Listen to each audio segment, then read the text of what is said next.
So I heard rumors that there were new Godzilla X Kong figures coming out from Playmates. I saw a picture and I assumed it was the same thing as a previous quote-unquote leak that was just a photoshopped image from fans, and I didn't put a whole lot of stock in it. And then I kept seeing the picture get reshared. I saw not just the figures in package, but pictures of the back of the package and different details. I'm like, hey, this might actually be legit. And lo and behold, I went into Walmart this morning and I found One Eye sitting on the pegs. And that emboldened me. I hit a couple other Walmarts and eventually found not just Drownviper, but several, along with another few One Eye figures. So these are definitely shipping in, and I wanted to take a closer look at them. First off, we're going to take a look at One Eye. Didn't even know this character had a name until these figures came out. Actually, same with Drownviper as well. I didn't know that thing had a name. And while this character was fairly prominent in the film, I'm really surprised they made the choice to do this one. Honestly, I doubt this line is going to continue on. I honestly didn't think it was going to continue on to go this far, but it would be kind of cool seeing that they gave us this, that they might do some of the other red stripe apes as some kind of army builder.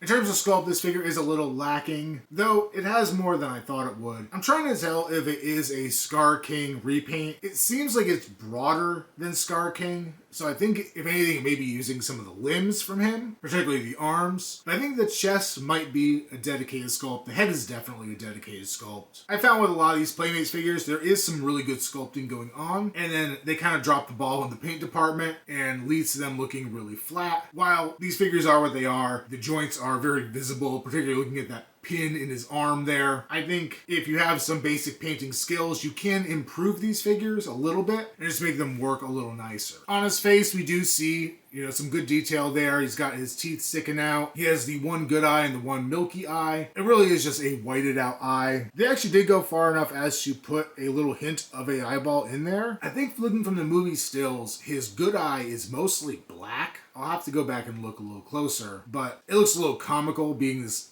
white with a little dot of a pupil in there. He actually is like balding or missing hair like he is in the film. The hair strands in the front, they're a little thick because they are just sculpted, not really emulating the really wispy hair he had in the film, but I like that they did give an attempt at creating that look for him. On the other side, we have some scarring going across his face, over that eye in particular, and you can see a little more of that balding pattern. The chest also features some scarring. He has the kind of red stripe across his chest. Also can see that the hair is kind of not on the chest itself, but more prominent towards the shoulders and then the lower torso. Lower torso in particular making me think this is a reused sculpt because it just kind of abruptly goes from no hair on the upper torso to hairy below the articulation point. The arms also feature some hair. There's also some patches on there where there isn't any, though I think this does line up with the Scar King. I wish I had one to show off. Actually, almost bought one to compare it with. I figured I'd wait until I picked up Drown King to think about it, and while every other store I've gone to seems to be loaded with Scar Kings right now, everything after the store I bought One Eye at had none, except for the multi-packs, and I wasn't going to go get a multi-pack. Legs also kind of feature some hairless bits, but other bits of hair on there. Paint on here is all kind of a brownish gray going throughout it, and a lighter gray for the bald areas. And then we have his ape feet down there at the bottom. No peg holes or anything if you were expecting that. The back is fairly uniform in color, being that kind of brownish. It does have a couple more patches on the back where the hair is removed, also on the arms and stuff as well. And then we got kind of a more bland lower body going on there as well, including ape ass. For an accessory, he comes with this bone, which is pretty cool. I don't remember if he uses one in the movie in particular, but there are all kinds of different weapons that the red stripes were using, and this just feels appropriate to have for this kind of character. I like that they actually kind of built out a full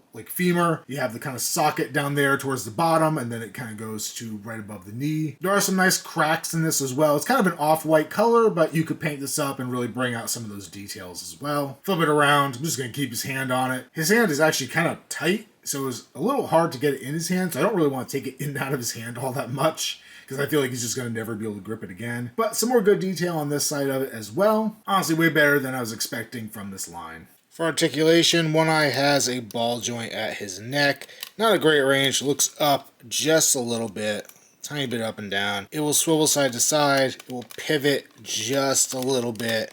Relatively stiff joint. The arms are on pin socket joints. They will rotate a full 360. They will not go all the way into the body. They'll go up a fairly good amount though. We have a hinge at the elbow. So it'll bend just shy of 90 degrees. We could also rotate at that hinge. We have a cut joint at the wrist that we can swivel. He has a ball joint at the mid-torso, which is actually pretty impressive. Doesn't have a huge range, goes a little bit forward, a little bit back. You can swivel it side to side pretty freely, as well as tilt a little bit. Just not something I was expecting on this figure. I honestly did not think we'd get any kind of torso articulation on this guy, so I was happy about that. At the hips, he has a pin socket, so he can kick a little bit forward, kick a little bit back. However, there's no real out to the side motion. You have to like turn his entire leg to get out to the side. So it really is just kind of a forward back motion. We have a hinge at the knee, so we can go hyperextend forward. We can go just shy of 90 degrees back, very similar to the arms, honestly. We can also rotate at the leg, and there's nothing at the foot. So any rotation you want of the foot, you have to do at the knee. Next up, we're going to take a look at Drownviper. This one, I think, is actually the nicer of the two brand new characters we're getting out of this new wave. And honestly, maybe one of the best Playmates Monsterverse figures I've ever looked at. Granted, it is a relatively simple design. It is just a big snake, and there's not a whole lot of difference going on between these different body sections or anything like that. And it does have some of the limitations we've seen with them doing figures like this in the past. I'm specifically thinking about the War Bat, where it was kind of hard to get it to stand on its own, and you really had to have the body segments twisted in a certain way for the paint job to line up. And I don't think I'm ever going to do that with this one, just because I think he just kind of coils up in a lump. But honestly, first impressions, really not a bad figure. I set him up in this little display, and honestly, the first thing I was thinking is it kind of looks like Gyarados from the right angle. We'll move this set decoration off to the side to take a better look at the figure itself. And honestly, this is one of the ones I think would benefit greatly from a repaint. Looking at the sculpt in general, there is a lot of detail, surface detail on the figure. Like a good amount of wrinkles and scales and things like that going on throughout it. So a little bit of a wash on this thing would probably bring out a lot of that detail. In particular, I'm looking at the very end of the tail, where it kind of becomes this like fan-like structure. Lots going on there that really just gets drowned out in this blue plastic that they use as the base. But they did get a variety of color on there. We have the gray, white underbelly. We have the yellow stripes going through it. And then we have, honestly, probably that same yellow going on through the eye. And then it looks like maybe one or two different tones of red going on through the mouth. One of the big downsides, I think it's just kind of something inherent with anything you're going to get from Playmates, is that the teeth are comically rounded. Like even compared to like some of the older Mattel Jurassic Park figures in like the Legacy and Hymned collection, these are way more rounded than that. Obviously intended to be safe for kids. They are a soft rubber material as well. It does contribute to this thing looking a little goofy, but it is a $10 kid's toy. So, yeah.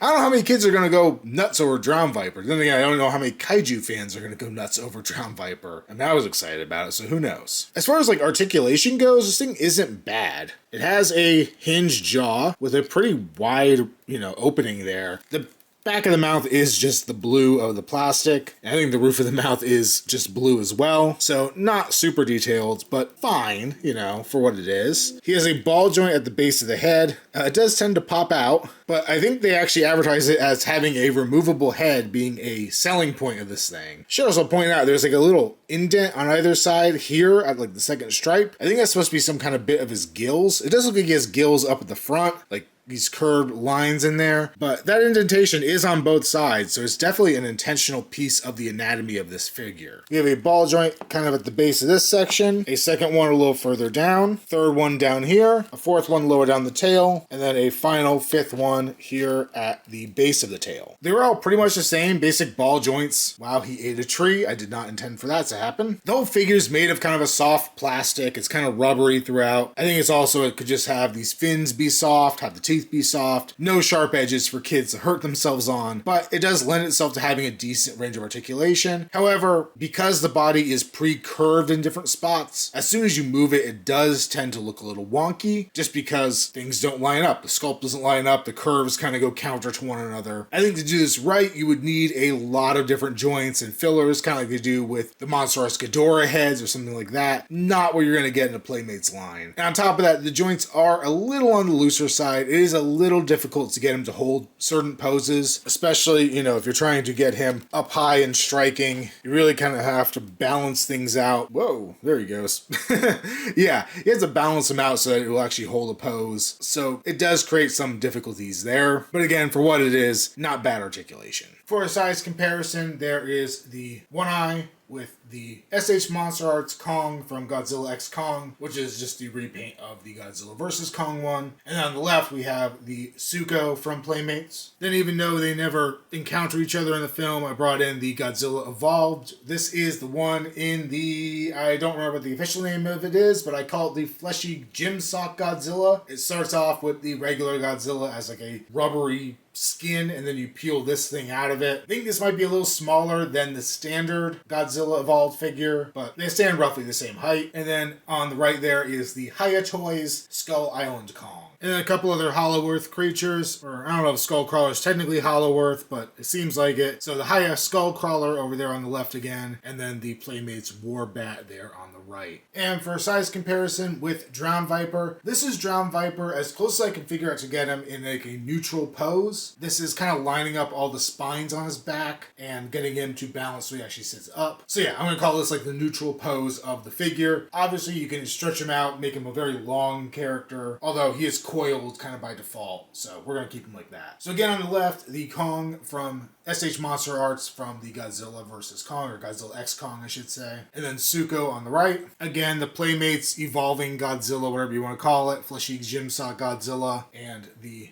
Hiya Skull Island Kong. And then Hiya Skullcrawler and Playmates Warbat. And I guess lastly, probably worth looking at these two figures together. That's their height comparison. I almost completely forgot. I wanted to show Drownviper next to Tiamat because they are kind of similar characters from the same movie. Playmates Tiamat, of course. Drownviper is quite a bit longer. I like the articulation on him better. Tiamat just kind of feels a little goofy to pose. And I really just haven't found anything other than his real standard pose where he feels like he works at all. Or she, I guess, right? She's female. But yeah, I just wanted to kind of have that comparison as well. So for One Eye, this is an okay figure. I don't think it's great. I don't think it's a must-have. I personally think this is a really cool one just because I want to have some different kind of fodder characters in my collection. So he'll kind of go behind the higher-end figures. I can't see Hiya or Monster Arts ever touching this character. I could be wrong, and if they want to prove me wrong, go ahead. But I think this is a fun way to include another character from the films into your collection. And I am going to try giving this guy a repaint. Got to look at the movie a little bit more, get some good reference, but I think he could greatly be improved. Obviously, you're never going to up the articulation on him unless you really re-engineer this whole thing, but I think a basic repaint will make him fit a little better. So, not really going to give this guy a full recommendation, but,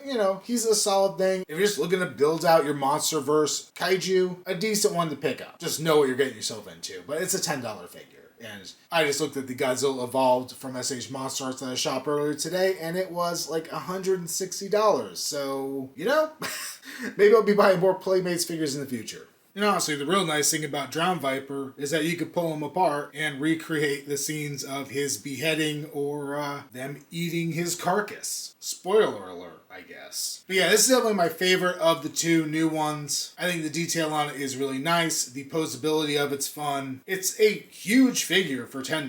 And, while it probably has less articulation if you count the number of joints it has compared to like One Eye, or maybe about the same, it just feels like you get a lot more just based on what it is. Again, don't know if this is going to be everybody's cup of tea. I don't know if people are going to love this one, but I definitely recommend it. I think it's a fun pickup for your kaiju collection. I am curious, seeing that I think it's going to be another couple years before we get another MonsterVerse film, if Playmates might go the way of, say, Mattel with Jurassic Park. I know I've compared it before earlier in this video, but I honestly feel like it's a good model to kind of look at. But I wonder if they might go and do kind of a generic MonsterVerse line of some sort, assuming they have license to do so. But honestly, I can kind of see at this point with the lull happening, using that as an excuse to put out figures from across the MonsterVerse, some of the films they didn't have the rights to. I believe Skull Island they didn't have rights to. I don't know if they would now, but it'd be kind of cool to see them go and, either re-release some of the things. Like, I'd love to get a re-release of a war bat so I can not throw the stand out by accident like everybody seems to have. Maybe get some repainted things like a repainted Tiamat, even though that's a relatively new figure. And then maybe throw in some more Hollow Earth Kaiju fodder along the way. Might be wishful thinking, but I would like to see it happen because I wasn't expecting the line to have anything new coming out, and I am pretty pleased with these two new offerings. So honestly, I wouldn't mind seeing a little bit more. But that's it for this review. I know Playmate stuff is a little out of my normal repertoire for figures, but I thought these were worth talking about. They seemed like fun little additions to my other figure lines. And yeah, let me know in the comments. Are you going to pick these up? Are these figures or any of the Playmates figures of any interest to you at all? If you collect some of the higher end import figures or things like that. But that's it for this one. I'll see you guys next time. Later.